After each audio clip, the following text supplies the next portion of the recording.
بسم اللہ الرحمن الرحیم۔ نئی ویڈیوز کے لیے AQ چینل کو سبسکرائب کر دیں۔ ایک مرتبہ کا ذکر ہے، ایک فقیر جہاں بھی کہیں جاتا بس یہی صدا لگاتا، 3 باتیں سن لو اور ہر بات کا معاوضہ 100 روپے دے دو۔ کوئی بھی اس صدا پر کان نہ دھرتا۔ تنگ آ کر فقیر دریا کی طرف نکل گیا۔ وہ کنارے کنارے جاتا اور بڑبڑاتے ہوئے لوگوں کو کوستا جاتا تھا۔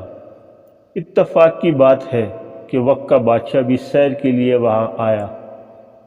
اس نے فقیر کو کوستے ہوئے سنا تو اسے بلا کر وجہ پوچھی۔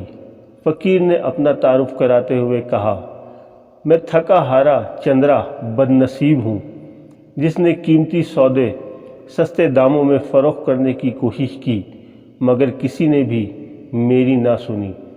بادشاہ بولا، فقیر اب کہو، میں تمہاری شرط منظور کرتا ہوں۔ فقیر خوشی خوشی تیار ہو گیا۔ اس کے بعد فقیر نے 3 باتیں سنائیں۔ رات کو جاگنا مفید ہے۔ پہلی بات بتا کر فقیر نے بادشاہ اس کا معاوضہ 100 روپے کی شکل میں حاصل کر لیا۔ آنے والے کی تکریم کرنے میں بھلائی ہے۔ دوسری بات سنا کر فقیر نے بادشاہ سے مزید 100 روپے لے لیے۔ ضدی کے سر میں جب تک 100 جوتے نہ لگے اس کی اصلاح نہیں ہوتی۔ یوں فقیر نے اپنی تیسری اور آخری بات کے عوض میں 100 روپے لیے اور چلتا بنا۔ وزیر نے عرض کیا، بادشاہ سلامت، یہ تو عام سی باتیں تھی، آپ نے خواہ مخواہ فقیر کو اتنی اہمیت دی۔ بادشاہ نے کہا، بات کو نہیں، بات کے انجام کو دیکھتے ہیں۔ اب تینوں باتوں کی حقیقت معلوم کرنے کے لیے بادشاہ بھیس بدل کر رات کو نکل پڑا۔ اسے 2 عورتوں کی آواز سنائی دی، ایک ہنس رہی تھی اور ایک رو رہی تھی۔ بادشاہ نے باہر سے آواز دی، وہ بولے کون؟ بادشاہ نے کہا، پہرے دار۔ وہ کہنے لگی، چل جا، میں ہنس رہی ہوں، میرا نام تدبیر ہے، اور جو رو رہی ہے اس کا نام تقدیر ہے۔ بادشاہ نے اندر جھانک کر دیکھا تو خوبصورت عورتوں کے چہرے دکھائی دیے۔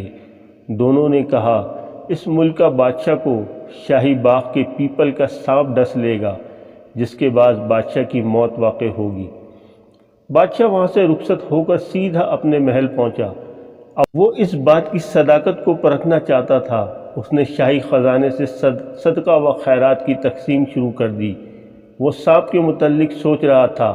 اس نے پیپل سے محل تک کا راستہ بنایا اور اس پر کپاس بچھا دی۔ اس راستے کے دونوں اطراف پھولدار پودے لگوائے اور سانپ کا انتظار کرنے لگا۔ ایک خاص وقت پر سانپ پیپل کی شاخوں کے درمیان سے نکلا اور اس نے زمین پر چھلانگ لگا دی۔ محل تک کا راستہ سانپ نے انتہائی آرام سے طے کیا۔ سانپ اس بندوبست سے بہت خوش تھا۔ محل میں پہنچا تو بادشاہ نفل پڑھ رہا تھا۔ سانپ نے پڑھتے ہوئے اپنی آمد کا یوں اعلان کیا، اے زمین کے ٹکڑے کے بادشاہ، میں آ گیا ہوں۔ بادشاہ نے سکون سے نوافل کی ادائیگی جاری رکھی۔ جب نوافل ختم ہو گئے تو آخری نفل کا سلام پھیر کر سر جھکا لیا اور بولا، لو رب کے حاکم، پورا کرو۔ فرشتے کے دل میں رحم پیدا ہوا۔ فرشتے کی فریاد پر رب نے اجازت دے دی۔ غیب سے آواز آئی، آدھی زندگی اس کو اور آدھی زندگی تجھ کو بخشی۔ سانپ حملہ آور ہونے کی بجائے واپس روانہ ہوا۔ بادشاہ نے سانپ سے کہا، میرے لائق کوئی خدمت ہو تو بتاؤ۔ سانپ نے جواب دیا، خدمت وہی ہے جو غرض پوری ہونے سے پہلے کی جائے۔ بادشاہ کو رات کو جاگنے اور آنے والے کی قدر کرنے کا صلہ مل گیا۔ اب فقیر کی تیسری بات آزمانے کا وقت آن پہنچا۔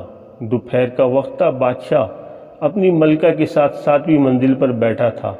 نیچے شہر دکھائی دے رہا تھا۔ یہ وہ زمانہ تھا جب جانور بھی انسان کی طرح بولتے تھے۔ ایک روٹھی ہوئی بھیڑ نے چھترے سے کہا، اگر تم اس وقت گھاس لے آؤ تو میں مان جاؤں گی۔ چھترے نے 3 چھلانگیں لگائیں لیکن کامیاب نہ ہوا۔ بھیڑیے گھاس کے تقاضے پر مسلسل اڑی رہی۔ چھترے نے پہلے تو بہت منتیں کی کہ گھاس کو بھول جاؤ، وہ باوجود کوشش کے نہیں حاصل ہو رہا۔ تنگ آ کر چھترے نے اپنے جلد کو جھاڑا اور پھر بھیڑیے کو ایک زوردار ٹکر مار دی۔ بس ٹکر کا لگنا تھا کہ بھیڑ نے درد سے نڈھال ہو کر سر جھکا لیا اور ضد ترک کر دی۔ بادشاہ یہ منظر دیکھ کر ہنس پڑا۔ ملکہ نے ہنسنے کی وجہ پوچھی۔ بادشاہ نے صرف اس قدر جواب دیا، انسان بہتر کھوٹی ہے، دل بہتر کھوٹی۔ بادشاہ نے کہا، کوئی بات نہیں، جانے دو۔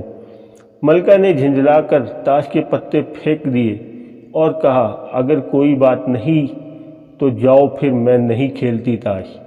ملکہ کی ہٹ ڈرمی دیکھ کر بادشاہ طیش میں آ گیا۔ اس نے غصے کی حالت میں 100 مرتبہ جوتی ملکے کے سر پر دے ماری۔ ملکہ بے ہوش ہو کر گر پڑی۔ اس واقعے کے بعد ملکہ کسی سے اس کا حال نہ پوچھے گی۔